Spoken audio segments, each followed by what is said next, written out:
chef du gouvernement Paul Kabatieba a effectué une visite hier mardi dans les chantiers de construction de la centrale solaire de Zagtouli.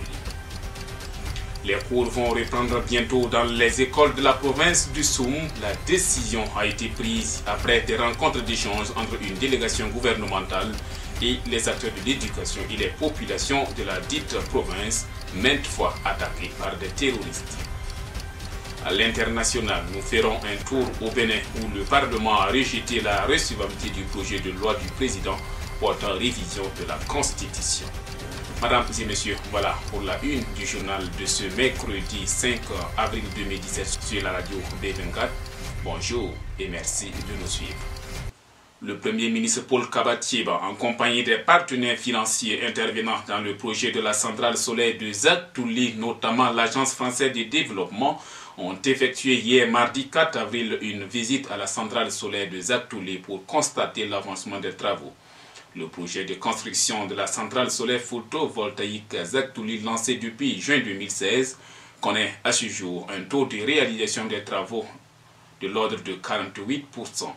S'étalant sur 60 hectares, le projet compte installer 129 600 panneaux photovoltaïques. La mise en service de cette centrale est prévue pour septembre 2017.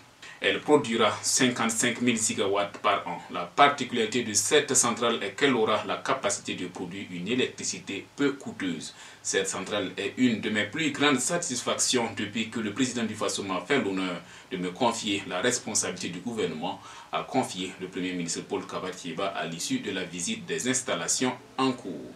Il pense que cette expérience est une des premières et des plus belles de la sous-région.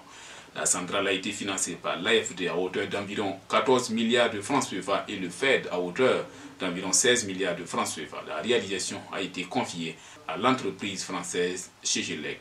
Sa durée de vie est de 25 ans. Le procès de l'attaque de Yimdi s'est poursuivi hier mardi au tribunal militaire, une journée consacrée aux réquisitions du parquet, lequel a requis 20 ans de prison ferme pour les deux sous-officiers impliqués dans l'attaque de la poudrière que sont le sergent-chef Ali Sanou et le sergent Olo Stanislas Poda. Ce mercredi 5 avril, les avocats de la défense vont entamer à leur tour leur plaidoirie. Le verdict est donc imminent. Je vous le disais en titre, les cours vont reprendre dans les écoles de la province du Soum. Le ministre de l'Éducation nationale et de l'alphabétisation Jean-Martin Koulibaly et son collègue en charge de l'enseignement supérieur, Al-Kassoum Maïka, ont séjourné lundi et mardi dernier dans le Soum afin de trouver des voies et moyens pour la reprise des cours dans les écoles. À l'issue de ces échanges avec les autorités coutumières, religieuses, les acteurs de l'éducation et les populations, engagement a été pris de reprendre les cours dans les établissements scolaires. Dans un communiqué, le gouvernement a réitéré sa solidarité avec les populations des zones concernées et invite tous les acteurs de l'éducation intervenant dans les dites zones à reprendre les activités éducatives dans les meilleurs délais, tout en indiquant avoir pris d'importantes mesures sécuritaires en vue de garantir la poursuite des activités socio-économiques et éducatives.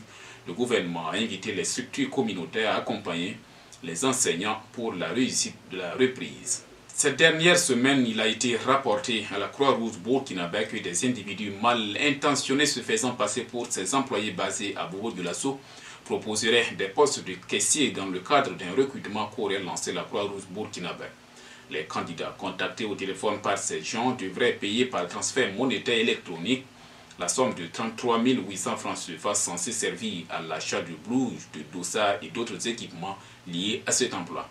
Eh bien, dans un communiqué, la Croix-Rouge burkinabé rassure le public burkinabé qu'elle n'est pas commanditaire d'un tel recrutement. Elle indique que ces avis de recrutement sont généralement communiqués à travers ses canaux habituels qui sont son site web, les médias et les affichages internes à son siège et dans ses comités provinciaux.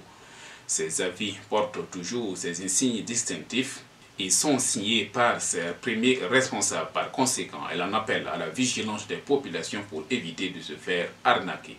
Pour rappel, ce type d'escroquerie est devenu monnaie courante au Burkina Faso. Récemment, la gendarmerie nationale a mis la main sur de présumés arnaqueurs qui ont utilisé la même méthode, mais pour un recrutement dans une mine d'or. Hors de chez nous, à présent au Bénin, le Parlement a rejeté hier mardi la recevabilité du projet de loi portant révision de la Constitution béninoise. Pour être pris en considération, il fallait 63 voix, soit les 3 quarts des 83 députés à l'Assemblée nationale, mais seulement 60 députés ont voté en faveur de ce changement. Ce vote de non-recevabilité du projet de loi portant révision de la Constitution béninoise du 11 décembre 1990 fait suite au rejet à l'unanimité le 24 mars 2017 par le Parlement de l'étude en procédure d'urgence du même projet de réforme constitutionnelle. Les députés opposés à la révision de la loi fondamentale précisent qu'il s'agit d'une victoire du peuple et non une victoire contre le président. Toute la journée du mardi, près d'1 millier de personnes s'étaient amassées sur l'esplanade de l'Assemblée nationale pour exiger le rejet du projet selon BBC Afrique. Le texte porté par le gouvernement béninois reformule 43 articles sur les 160 que compte la Constitution en vigueur et prévoit un mandat présidentiel unique de 6 ans, des réformes sur la quasi-totalité des institutions de la République et sur le Conseil supérieur de la magistrature. En Afrique du Sud, l'étau se resserre autour du président Jacob Zuma. Hier mardi, la COSATU, la puissante confédération syndicale, a appelé le chef de l'État à démissionner. Elle explique qu'elle n'a plus confiance en lui après le remaniement ministériel controversé de la semaine dernière qui n'en finit pas de faire des vagues. Un par un, les alliés de l'ANC, le parti au pouvoir, sont en train de lâcher le chef de l'État. Lundi 3 avril, c'était le parti communiste, l'allié historique de l'ANC, qui a pris ses distances. Les responsables de la centrale syndicale reprochent à Jacob Zuma de ne pas avoir consulté ses alliés avant son récent remaniement ministériel, marqué notamment par le limogeage de Pravin Gordhan, l'ex-ministre des Finances. Voilà, mesdames et messieurs, c'est tout pour cette session d'information. Merci à vous tous qui l'avez suivi et à très bientôt pour d'autres points de l'actualité. Au revoir.